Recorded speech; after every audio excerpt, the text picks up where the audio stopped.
Election Maharashtra के election होने के बाद एक बयान दिया था कि 6 बजे के बाद का जो वोटिंग है वो कम से कम 76 लाख जो है वोटिंग हो चुका है, 76 लाख वोटिंग हो चुका है, ऐसी उन्होंने जानकारी दी थी। हम लोग ने बीच में इलेक्शन कमीशन से आरटीआई के माध्यम से एक क्वेरी की थी कि बूथ वाइज और कॉन्स्टिट्यूंसी वाइज कितने स्लिप्स डिस्ट्रीब्यूट गए थे, टोकन कितने स्लिप डिस्ट्रीब्यूट गए थे 6 बजे के बाद, उसका विवरण आप दीजिए। इलेक्शन कमीशन के ऑफिस से उसका जवाब आया और कहा कि ये जानकारी हमारे पास नहीं है। दूसरी बात यह है कि जहां पोलिंग वोट और काउंटेड वोट इनमें जब डिफरेंस आता है तो इलेक्शन कमीशन की ही गाइडलाइन है कि रिटर्निंग ऑफिसर ऐसे वक्त में इलेक्शन अनाउंस नहीं कर सकता है, उसको वो पूरा मामला जो है वो इलेक्शन कमीशन के पास भेजना है और इलेक्शन कमीशन जो डायरेक्शन देगा उस डायरेक्शन के मुताबिक उनको फैसला देना होगा, ऐसी एक परिस्थिति है। तो ये दो मुद्दों पर जो है हम लोग की इलेक्शन रिट पिटीशन दाखिल है और मैं ये मान के चलता हूँ कि आज नोटिस इशू की गई है, सेंट्रल गवर्नमेंट को, यूनियन ऑफ इंडिया को नोटिस इशू की गई है, चीफ इलेक्शन कमीशन को नोटिस इशू की है और महाराष्ट्र के जो इलेक्टोरल ऑफिसर है उनको ये नोटिस इशू कर दी है और कोर्ट ने 2 हफ्ते के अंदर उनसे जवाब मांगा है।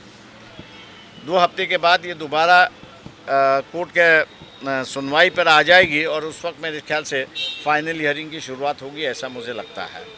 मैं तमाम राजनीतिक दल महाराष्ट्र के जो है उनसे विनती करता हूं कि हमने जो है ये 75 लाख वोट का इशू जो है वो कोर्ट के सामने लाया हुआ है। राजनीतिक दलों ने भी इसमें इंटरेस्ट लेना चाहिए और एक जॉइंट एक्शन अगर होता है तो मैं मान के चलता हूं कि एक परिस्थिति अच्छी उभरेगी, ऐसी बात है। इलेक्शन कमीशन हमेशा कहता है कि हमने पारदर्शक तरीके से इलेक्शन किया है। मैं उनसे ये रिक्वेस्ट करूंगा कि आपकी जो पारदर्शिता है जिस पर आप दावा कर रहे हो वो कोर्ट के सामने अगर ले आए तो मेरे ख्याल से कोर्ट को भी फैसला देने में आसान होगा, ऐसा मैं मानता हूँ। एक हा 6 नंतर झालेलं मतदान जे आहे त्या संदर्भातला असणारा जो स्लिपचा रेकॉर्ड आहे तो रेकॉर्ड चीफ इलेक्शन कमिशनच्या ऑफिसमधनं जे रिप्लाय मिळालेला आहे तो आमच्याकडे नाही आहे।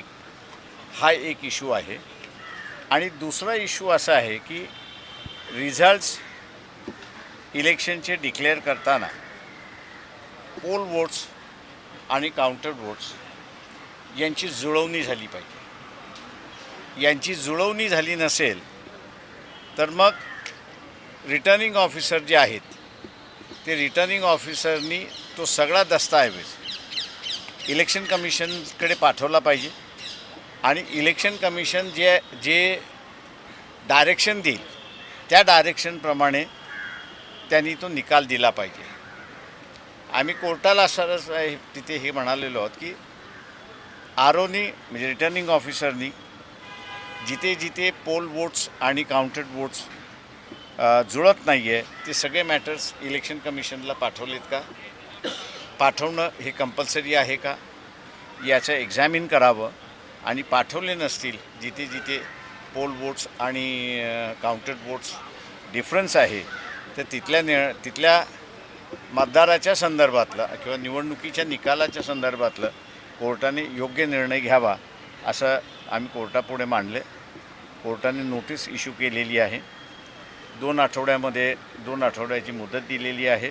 2 आठवड्यानंतर पुन्हा हे बोर्डावरती येईल अशी परिस्थिती आहे। इश्यू करण्यात आलेली आहे।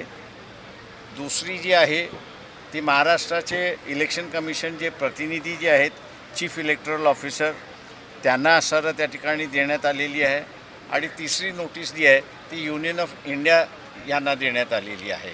तिघांनाही उत्तर देण्याचं असणारं सांगितलेलं आहे।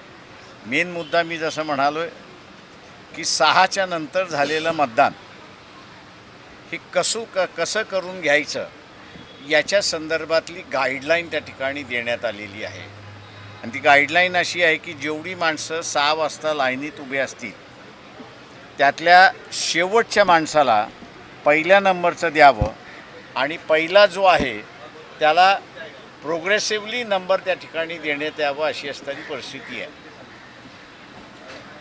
ती पद्धत फॉलो केली की न केली म्हणून आम्ही असणारा चीफ इलेक्शन कमिशनला पत्र लिहिलं होतं की याची माहिती द्यावी.